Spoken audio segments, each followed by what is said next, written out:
sa time na binigay ng ating mga colleagues dito sa pagdinig natin sa tungkol dito sa confidential funds.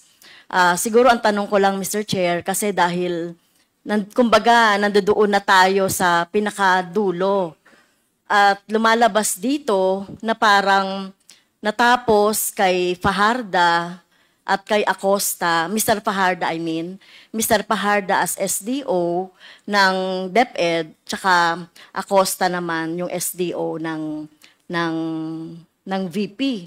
Tama po ba? So, parehong sinabi nila na mukhang sila, no, natapos na sa kanila yung pondo, pero yung cheque, sila yung nakapirma, sila yung tumanggap, no?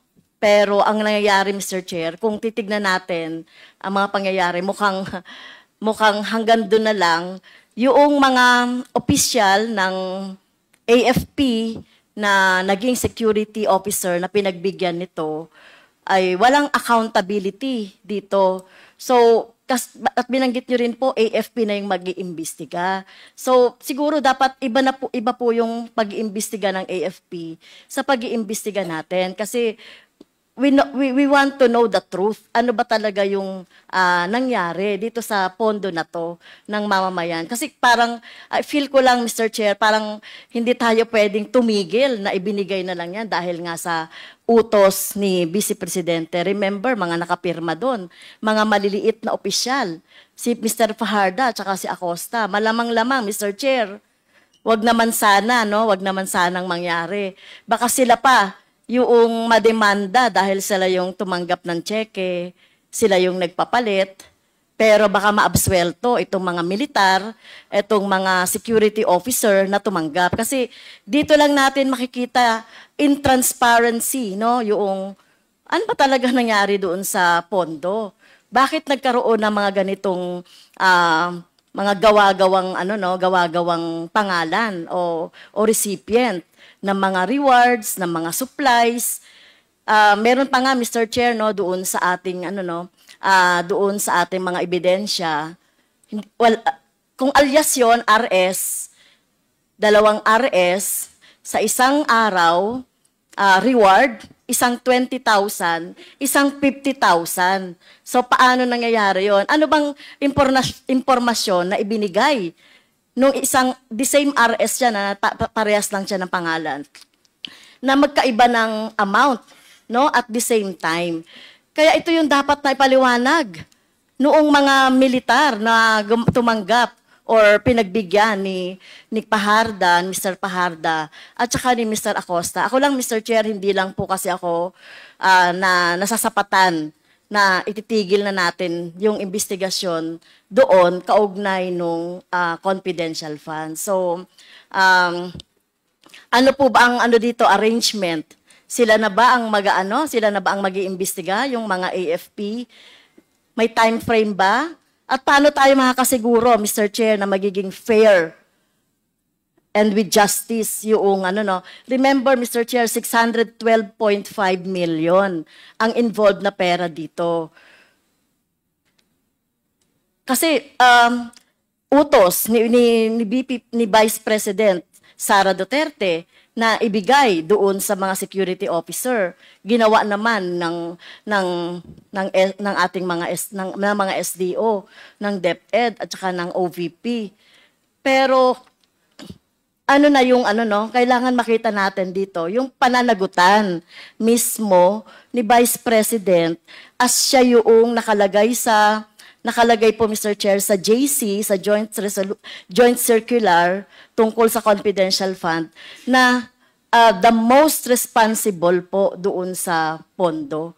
Kasi baka po, Mr. Chair, natatakot ako na baka ang lahat ng sisi ay mapunta doon sa SDO. Natingin natin, wala talaga silang kumbaga, sa conspiracy kasama sila, accessory lang sila.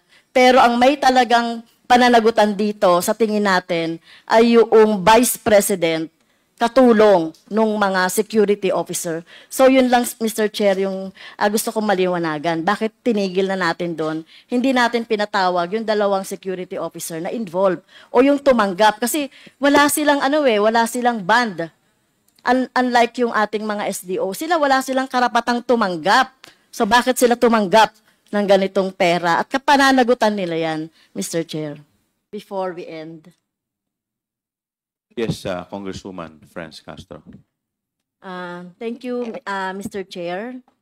So, isang last manifestation na lang po, Mr. Chair. Dagdag ito doon sa una ko pong manifestation. I completely agree as to the criminal liabilities of the Vice President, Sara Duterte.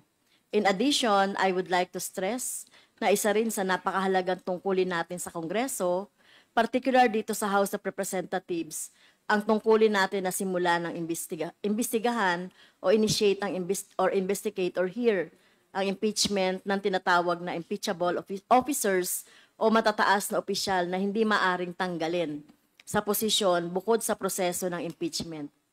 Kabilang dito ang Vice Presidente noong nakaraang linggo, nag-step 1 na ang 72 individual mula sa iba't ibang mga organisasyon na advocates ng mabuting pamamahala at pananagutan ng mga opisyal.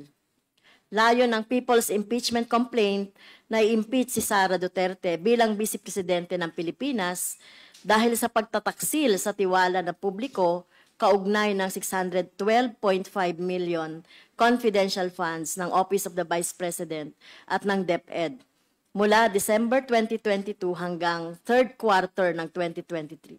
At ginamit nila ang mga revelasyon mula sa komiting ito.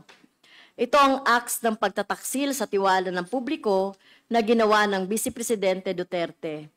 Una, pagtataksil sa tiwala ng publiko sa pamamagitan ng kanyang malubhang pag-abuso sa kanyang discretionary power, yung 612.5 million confidential funds mula December 2022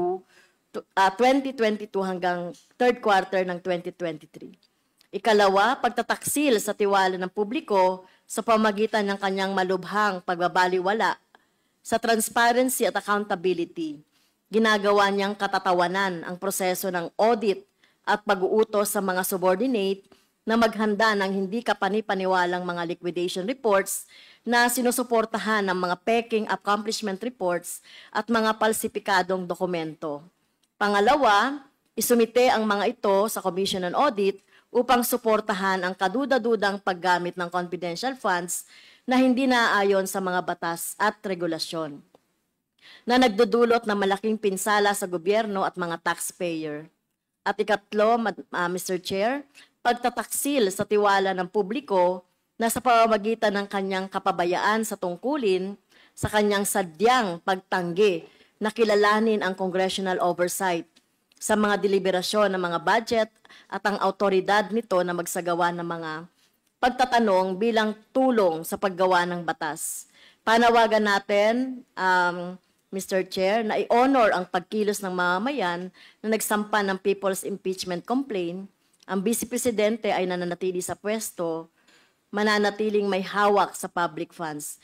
Kung hindi natin tatangnan ang ating tungkulin to impeach official like Vice President na ibinigay sa atin ng Constitution, Mr. Chair. Salamat, Mr. Chair.